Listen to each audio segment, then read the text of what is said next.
The Manhattan skyline glittered through the penthouse glass, a perfect backdrop for the two crystal champagne flutes resting on the marble island.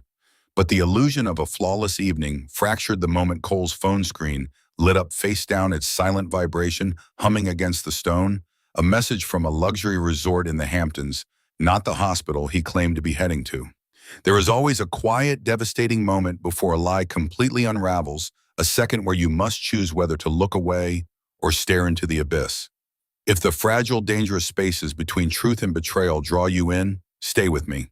There are many more secrets waiting in the dark, and we are just turning the first page. The rain in Manhattan did not fall, it struck.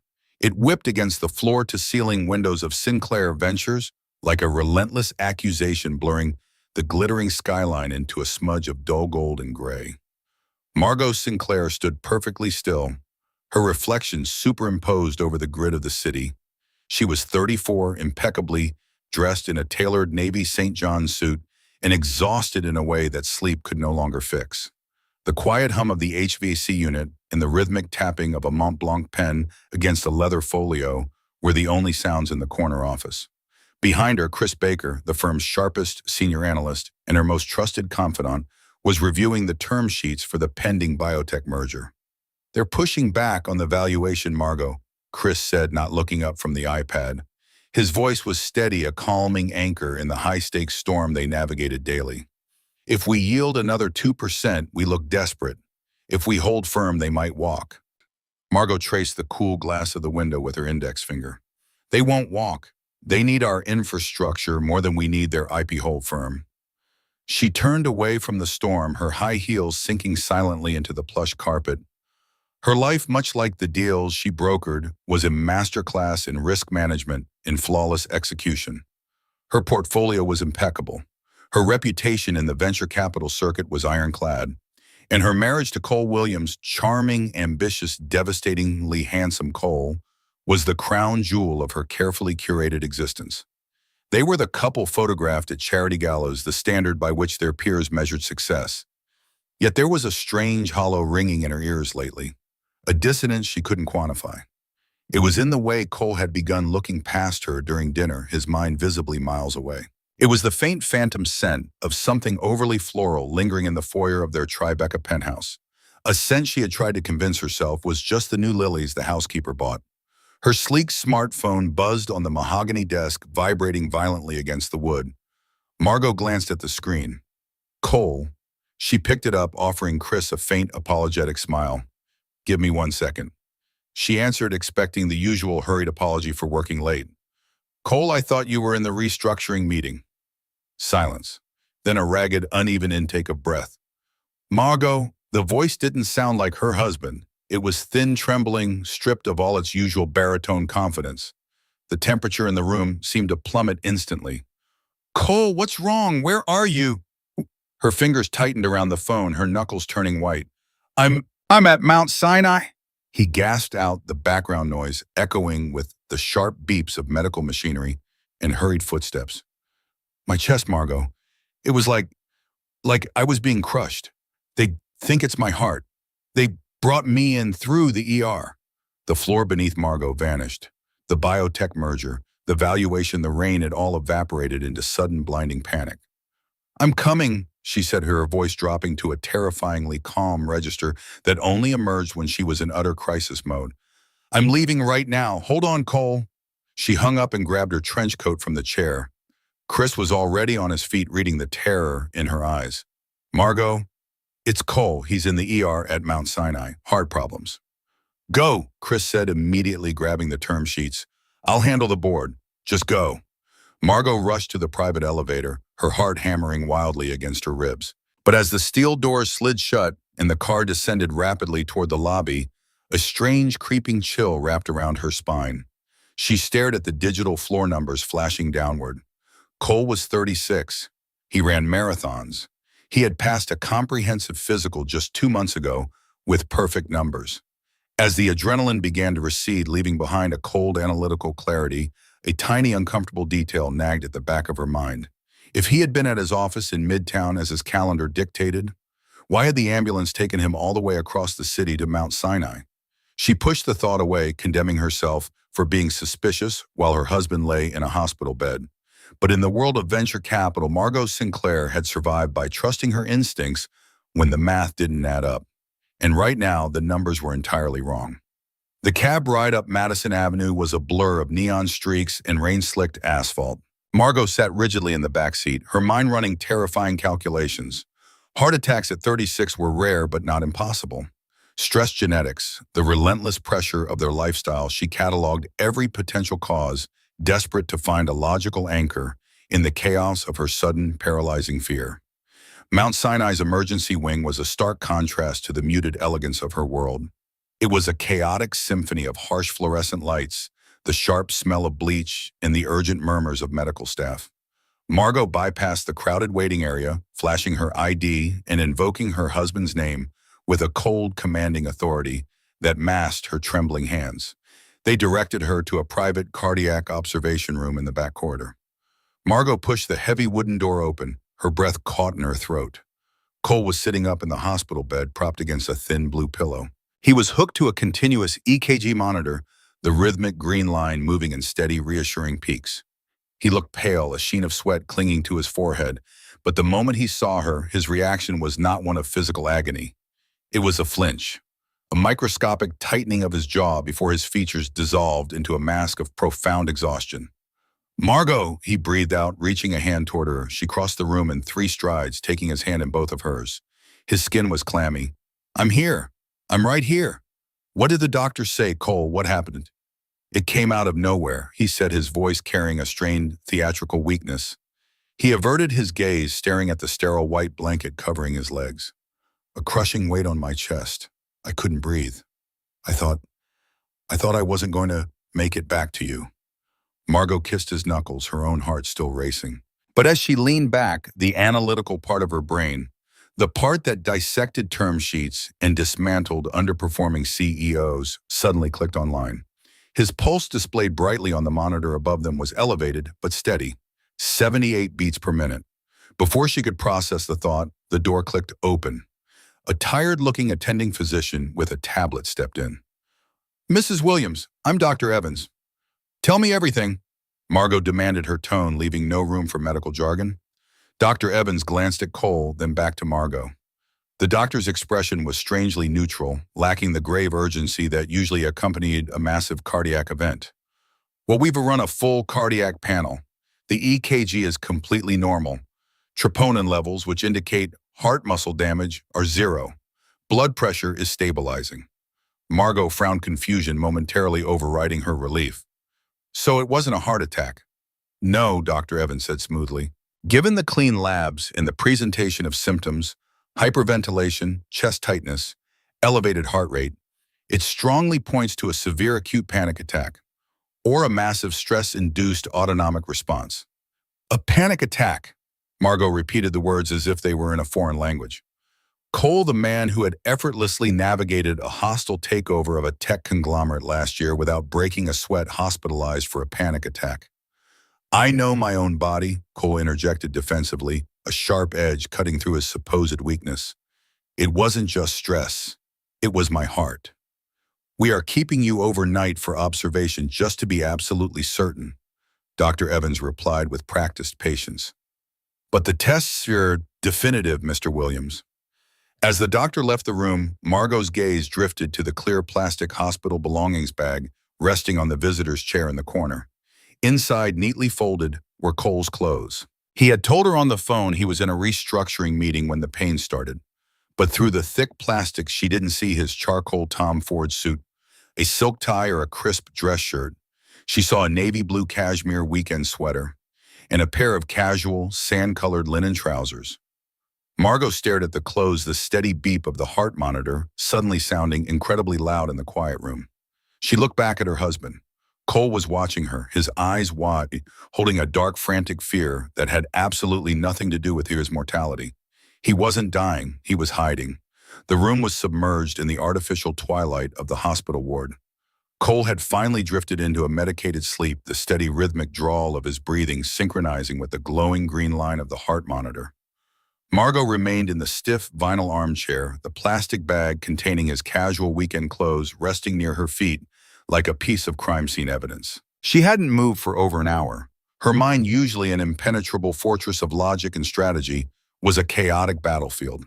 A panic attack, sand-colored linen trousers, a cross-city ambulance ride. The variables refused to align into the neat equation of the life they had built together. On the metallic rolling tray beside the bed, Cole's iPad Pro sat precisely where the triage nurse had placed his personal effects.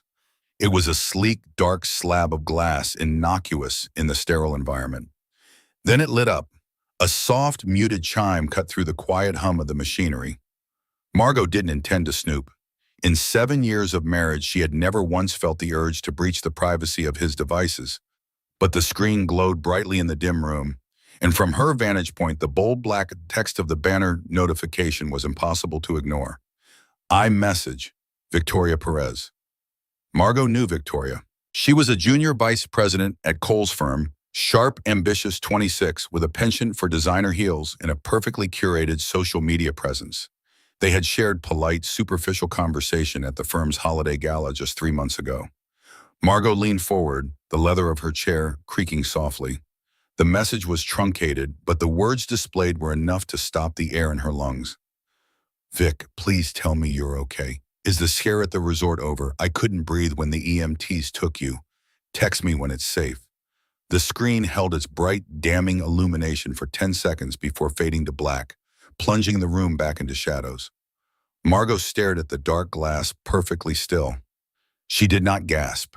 She did not cry out. Instead, a profound glacial silence spread through her veins, freezing the panic that had consumed her for the past 4 hours. The missing pieces of the puzzle violently snapped into place, forming a picture so grotesque she felt physically nauseated. Cole had not been in a restructuring meeting in Midtown. He had been at a resort, likely out of the city, perhaps upstate or the Hamptons, with a 26-year-old subordinate. And whatever illicit weekend they were having had culminated in Cole suffering a massive stress-induced panic attack. To explain his sudden hospitalization to his wife, he had fabricated a life-threatening cardiac event. He had weaponized her love, her fear, and her absolute devotion to cover his tracks. Margot looked up from the dead screen to the man sleeping in the bed. The harsh fluorescent light from the hallway spilled across his features, highlighting the aristocratic line of his jaw and the faint silver at his temples. He looked vulnerable. He looked like the man she loved. He was a stranger. She slowly stood up, smoothing the wrinkles from her navy St. John skirt. The devastation inside her was total, leveling the entire landscape of her future. Yet outwardly, the impenetrable armor of the Sinclair Ventures CEO slid flawlessly into place. There would be no hysterical confrontation in a hospital room. There would be no tearful demands for an explanation. Cole had treated their marriage like a hostile negotiation, deploying deceit as leverage. Margot knew exactly how to handle bad faith actors. She reached into her designer tote, pulled out her own phone, and opened a new encrypted message thread. To Chris Baker, message. The biotech merger is the least of our problems. I need you to quietly pull the corporate card statements for Cole's division and find out which luxury resorts within a 2-hour radius had an ambulance dispatch this afternoon. She hit send, slipping the phone back into her bag. The game had fundamentally changed, and Cole Williams had no idea he was already losing. Morning light in Manhattan rarely felt gentle, and streaming through the blinds of the hospital window, it was unforgiving. It illuminated the dust motes dancing in the sterile air, in the dark, exhausted hollows beneath Margot's eyes. She had not slept. She had spent the last 6 hours sitting in the vinyl chair, watching the rise and fall of Cole's chest, mourning the death of a marriage that still had a pulse. When Cole finally stirred, blinking against the harsh fluorescent glare, Margot was ready. She had built her career in the venture capital world by mastering the art of the poker face. She smoothed her features, erasing the cold devastation, and replaced it with the soft, concerned mask of a terrified spouse. Hey, he whispered, his voice intentionally raspy. He reached out across the starched white sheets. Margot placed her hand in his. His skin felt foreign now, tainted by a secret she wasn't supposed to know. Hey, she replied softly. How is your chest? Better, Cole sighed, offering a weak, brave smile that made her stomach turn. The doctor came by early. They're releasing me. Said it was a severe stress event, a warning shot from my body. He squeezed her fingers, his thumb brushing over the platinum band of her wedding ring. It put things in perspective, Margot. Lying here, all I could think about was you. We need to slow down, spend more time together. The audacity of his lie was almost breathtaking. He was weaponizing his own fabricated mortality to build a narrative of renewed devotion. We will, Margot said, her voice smooth, perfectly modulated. I'm just glad you're safe. By noon, they were back in their Tribeca penthouse. The sprawling minimalist space, usually a sanctuary of quiet luxury, now felt like a crime scene waiting to be processed. Cole settled heavily onto the custom velvet sofa, playing the role of the fragile convalescent to perfection. He asked for green tea. He asked her to close the heavy linen drapes because the city glare was too much for his headache. Margot obliged every request with frightening efficiency. She poured the hot water. She fluffed his pillows. Every caring gesture was a silent, meticulous brick added to the wall she was building between them. Once he was settled, feigning sleep with his phone tucked suspiciously closer to his chest, Margot retreated to her soundproofed home office. She locked the heavy oak door and opened her secure laptop. Her private messaging app was already flashing with updates from Chris Baker. Chris, the division corporate cards are clean. He's careful. But I dug into the secondary LLC he set up last year for independent consulting. Margot rested her fingers on the cold aluminum of the keyboard. What did you find, Chris? A $4,800 charge flagged yesterday afternoon. The Oak Haven Reserve in the Hudson Valley. 2 nights in one of their private cedar cabins. I called the concierge under the guise of an executive assistant, confirming a corporate retreat. Paramedics were dispatched to cabin 4 yesterday at 3:15 p.m. for a male guest experiencing a severe panic attack. Margot stared at the glowing pixels. The Hudson Valley, a romantic, secluded retreat just 2 hours north of the city. While she had been navigating a hostile boardroom negotiation, her husband had been in a cedar cabin with Victoria Perez, working himself into such a state of guilt and terror that he thought he was dying. Chris, you want me to confront him or go to HR about Victoria? Margot closed her eyes. The urge to walk out into the living room and shatter his pristine illusion was intoxicating. She wanted to scream. She wanted to hurl his phone against the imported Italian marble. But a messy emotional confrontation was exactly what weak people did. It left room for manipulation, for gaslighting, for tearful apologies, and endless therapy sessions. Margot Sinclair did not do messy. Margot, no. We say nothing. I need you to quietly pull the deed to the Hamptons property and his stock vesting schedule. If he wants to play the sick, overworked husband, I am going to relieve him of all his heavy burdens. She closed the laptop, the soft click echoing in the quiet office. When she walked back out to the living room, Cole opened his eyes, offering her that same devastatingly handsome smile that had once won her heart. Everything okay at work, honey? He asked. Everything is perfectly under control. Margot smiled back, pouring him another cup of tea. At 2 in the morning, the Tribeca penthouse was a mausoleum of glass and steel. The storm had finally passed, leaving the Manhattan skyline glittering with a sharp, scrubbed clarity that felt almost mocking in its beauty.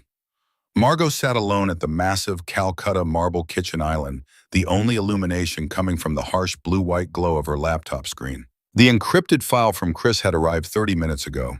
It was a neat, meticulously compiled PDF dossier, the autopsy report of a 7-year marriage. Margot scrolled down into the trackpad cold beneath Emmer's fingertips. There were the credit card statements from Cole's Secondary LLC, a charge for $140 at a boutique florist near Victoria's apartment building, a receipt for a 2-night stay at the Oak Haven Reserve. But it was the itemized folio from the resort that finally forced the air from Margot's lungs. Room service Veuve Clicquot and chocolate-covered strawberries. $185. Spa services, couples deep tissue massage. $450. The timestamps painted a vivid, sickening chronology. The champagne had been ordered at 1:15 p.m. By 3:15 p.m., the front desk had dialed 911. Margot stared at the numbers until they blurred. A heavy, suffocating ache bloomed in the center of her chest, far more real than the phantom pain Cole had claimed to suffer. It was not the fiery, explosive rage she had always assumed would accompany betrayal. It was a profound, hollow loneliness. She was grieving a man who was asleep just 30 feet away down the hall. She was mourning a future that had never actually existed, built on a foundation of carefully rehearsed smiles and hollow reassurances. She thought about the sacrifices she had made for Sinclair Ventures and by extension for them. The missed anniversaries, the canceled vacations, the relentless pressure she absorbed so Cole could comfortably ride the coattails of her family's legacy. He hadn't just broken a vow, he had made a fool of her. A soft rustle of fabric broke the absolute silence. Margot instantly hit a keystroke, dropping the PDF into a hidden desktop folder and bringing up a benign spreadsheet of quarterly projections. Cole padded into the kitchen, his bare feet silent on the heated hardwood floors. He was wearing the gray silk pajama bottoms she had bought him for Christmas. He looked sleep-tousled and devastatingly familiar, rubbing the center of his chest with the heel of his hand, a lingering theatrical reminder of his condition. "Margot," his voice was thick with sleep laced with a gentle concern that made her stomach violently recoil. "Why are you still up, sweetheart? It's the middle of the night." He walked up behind her stool. Margot forced her muscles to remain entirely slack as he placed a warm hand on her bare shoulder. The heat of his palm felt like a brand against her skin. "Just couldn't sleep," she said. Her voice was a perfectly calibrated instrument, smooth and steady. She didn't turn around. She kept her eyes fixed on the meaningless numbers of the spreadsheet. "I was thinking about the biotech merger, and about you." "I'm okay," Cole murmured, leaning down to press a soft kiss into the crown of her hair. The scent of his skin, a mix of expensive cedar soap and sleep, enveloped her. "You don't need to worry about me anymore. I'm going to make some changes. For us." Margot closed her eyes. Beneath the desk, her fingernails dug into her own palms hard enough to draw blood. He was so incredibly adept at the performance, so fluid in his deception, that for a fleeting, dangerous second, she almost wished she didn't know the truth. It would be so easy to lean back into his chest to believe the lie. "I know you will, Cole," Margot whispered into the dim kitchen. He squeezed her shoulder one last time before moving toward the refrigerator to pour a glass of water. "Come to bed soon. You need your rest to run the empire." "I'll be right there." She listened to the quiet clink of the glass, the soft hum of the refrigerator, and the fading sound of his footsteps as he returned to their bedroom. Margot sat in the dark for a long time, the warmth of his kiss turning to ice against her scalp. When she finally opened her eyes, the sorrow had completely burned away, leaving behind nothing but the cold, devastating clarity of an executioner. Over the next 3 weeks, Margot Sinclair did not shed a single tear. She treated the dismantling of her marriage with the same ruthless precision she applied to a corporate liquidation. To the outside world, she was the picture of a devoted wife scaling back her social engagements and delegating minor deals to care for a husband recovering from a severe cardiac scare. Inside the glass walls of Sinclair Ventures, however, she was an executioner, quietly sharpening her blade. The elaborate lie Cole had constructed became the very weapon Margot used to destroy him.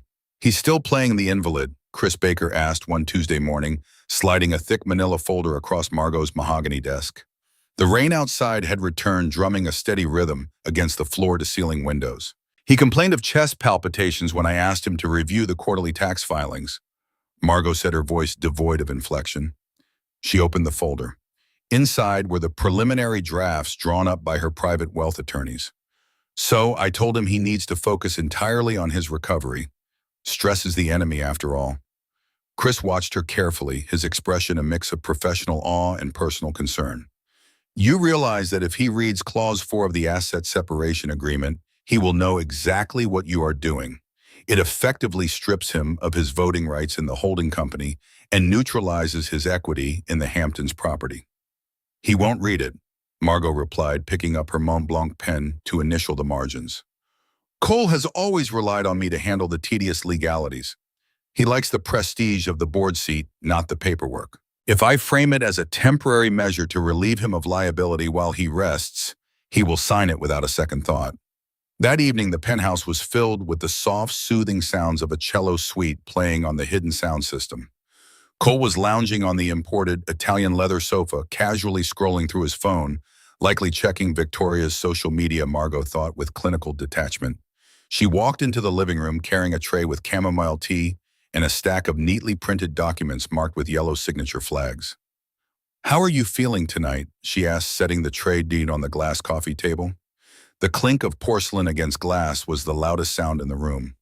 Cole sighed, rubbing his chest in that practiced, dramatic way. A little breathless. The doctor said the residual anxiety might last for months. It's frustrating, Margot. I feel entirely useless. You aren't useless. You are healing, Margot said smoothly, taking a seat beside him. She placed a warm hand on his knee, suppressing the violent urge to pull away from his touch. In fact, I spoke with the board and the Weigel team today.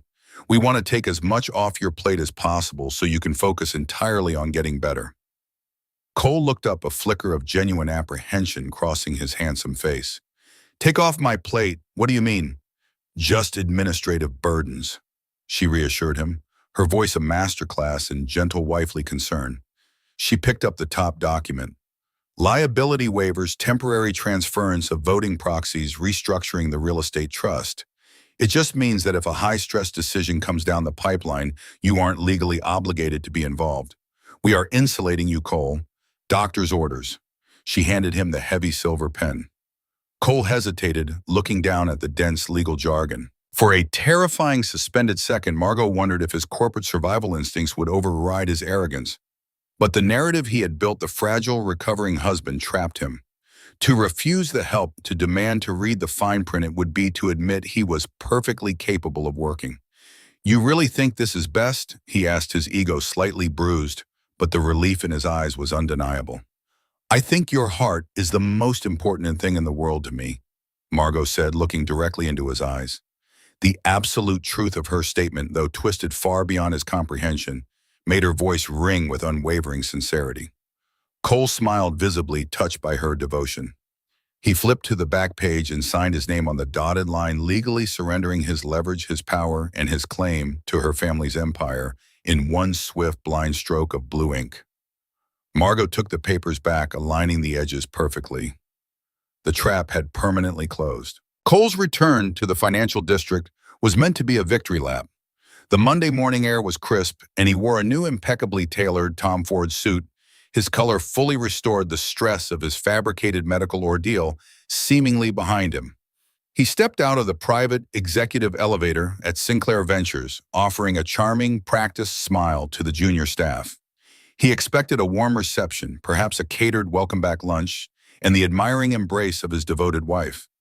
Instead, Margot's executive assistant met him in the lobby and politely guided him past the main trading floor, steering him toward Conference Room B, a soundproof glass box suspended over the gray, sprawling expanse of Lower Manhattan.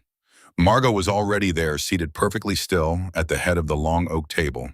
She wore a tailored charcoal blazer, her posture impossibly straight, her expression entirely unreadable. To her right sat Chris Baker, an open leather folio resting before him. The celebratory greeting died in Cole's throat. The atmosphere in the room was not welcoming. The air felt thin, sharp, and sub-zero. Margot, Cole asked, his smile faltering, as the heavy glass door clicked shut behind him, sealing them in. What is this? Are we doing a formal review before I get back to my desk? Take a seat, Cole, Margot said. Her voice did not echo in the soundproof room. It landed with the heavy, dull thud of a judge's gavel. Cole slowly sank into the leather chair opposite them. The faint mechanical hum of the air conditioning suddenly seemed deafening. He looked from his wife to Chris, a subtle tremor of panic beginning to crack his confident veneer. Did something happen with the biotech merger? Is the board panicking about my absence? The merger closed yesterday, Chris stated flatly, his eyes fixed on Cole with undisguised clinical contempt. Margot slid a single, pristine white folder across the polished oak table. It glided silently, stopping exactly 3 inches from Cole's fingertips. There is no easy way to say this, so I will simply be precise. Margot began folding her hands elegantly on the table. You are not returning to your desk. You are not returning to the penthouse. By the end of this hour, you will no longer be an employee of Sinclair Ventures, nor will you be my husband. Cole let out a short, incredulous laugh, his eyes darting wildly between the two of them. Margot, sweetheart, what are you talking about? Is this a joke? I just survived a major health scare. You survived a panic attack in cabin 4 of the Oak Haven Reserve. Margot corrected, her voice dropping to a terrifyingly calm register. A panic attack induced by the overwhelming guilt and stress of spending the weekend with Victoria Perez while charging Veuve Clicquot and couples massages to a hidden LLC. the color completely drained from Cole's face. The handsome, arrogant mask shattered instantly, leaving behind a pathetic, terrified stranger. He stared at the white folder as if it were a live explosive. "Open it," Chris instructed coldly. With trembling hands, Cole flipped the cover. Inside, neatly tabbed, were the hotel receipts, the EMT dispatch logs, and high-resolution printed photographs from the resort's security cameras showing him and Victoria checking into the lobby. Beneath the undeniable evidence lay a formidable stack of legal documents, a finalized, unyielding divorce settlement. "Margot, please, I can explain." Cole stammered, his chest heaving. It was a real panic this time, raw and suffocating. "It was a mistake. It meant nothing. I love you." "You love the lifestyle I provided." Margot countered, her tone devoid of any lingering affection or anger. "It was simply a statement of fact. And you jeopardized it for a corporate cliché, but that isn't even what offends me most. What offends me is that you looked me in the eye from a hospital bed and weaponized my love for you as a shield for your infidelity. You made me mourn a man who was just busy covering his tracks." "I still have a seat on the board," Cole said, a desperate defensive anger flaring in his eyes as he scrambled for any remaining leverage. "You can't just throw me out of the building. I own equity." "You owned equity," Margot corrected softly. She watched the realization hit him, a slow, devastating wave. "The liability waivers you signed in last week on the sofa, the ones to protect your heart. You signed over your voting proxies, your board seat, and your claim to the Hamptons property. You legally extracted yourself from this firm, Cole, with your own pen." Cole stared at her, the absolute finality of his ruin settling over him like a physical weight. He had been outplayed, meticulously dismantled by the very woman he thought he had so easily deceived. There would be no shouting, no shattered glass, no second chances. "Sign the divorce papers, Cole," Margot said, standing up and buttoning her blazer. "Chris has arranged for your personal items to be boxed and sent to a hotel. Do not try to contact me." She turned and walked out of the glass room, her heels clicking steadily against the floor, leaving him alone with the ashes of his own making. 6 months later, November stripped the last of the autumn leaves from the trees in Central Park, leaving the city sharp gray and bitterly cold. The Tribeca penthouse was quieter now. The ambient noises of a shared life, the heavy thud of Cole's leather dress shoes dropping in the foyer, the clink of his Scotch glass against the marble counter, the low murmur of his voice on a late-night call had been surgically excised. Margot Sinclair stood by the floor-to-ceiling window, a single glass of Cabernet in her hand. The glass was cool against her fingers, a grounding sensation in the vast, echoing space of the living room. She wore a simple cashmere sweater and loose trousers stripped of the imposing armor she wore to the Sinclair Ventures boardroom. Her phone buzzed softly on the glass coffee table. She walked over and picked it up. It was a message from Chris Baker, not about term sheets or valuations, but a rare personal update sent strictly out of loyalty. Chris just heard through the grapevine. Victoria Perez put in her notice today, taking a lateral move to a boutique firm in Chicago. Word is she broke the lease on the Midtown apartment she and Cole were renting. He's looking for a studio in Queens. Margot read the text twice. She did not smile. There was no triumphant surge of vindication, no gloating oi at her ex-husband's rapid descent. Instead, a heavy, dull sorrow settled over her ribs. It was all so pathetically predictable. Without the immense wealth, the prestige of the Sinclair name, and the effortless power he had wielded as her husband, Cole Williams, was no longer the devastatingly attractive titan of industry Victoria had been drawn onto. He was just a disgraced middle management casualty with a mountain of legal bills and a fractured ego. The thrilling illicit romance of their Hamptons weekend had crumbled the moment it was forced to survive in the harsh, unforgiving daylight of real-world consequences. He had traded a 7-year marriage, a legacy, and a partner who would have moved mountains for him for an illusion that lasted barely half a year.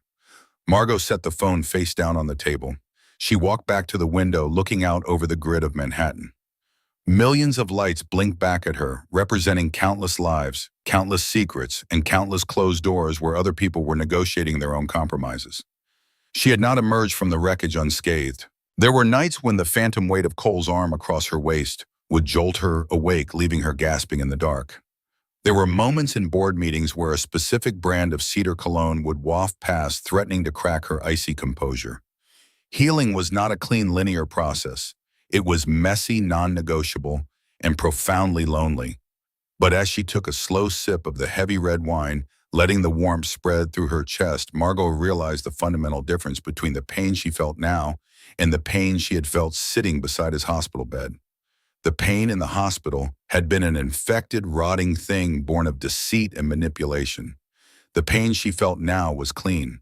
It was the honest ache of a healed fracture. She pressed her palm against the cold glass of the window. She was 35 years old.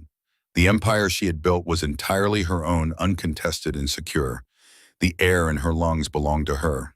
The silence in the penthouse, once oppressive, now felt like a sprawling, uncharted territory waiting to be claimed. Cole had tried to break her to serve his own narrative, but he had fundamentally misunderstood the material she was made of. Margot Sinclair did not shatter. She endured. And as she watched the city breathe beneath her, bathed in the sharp, glittering cold of the coming winter, she finally felt something she hadn't felt in a very long time. Peace.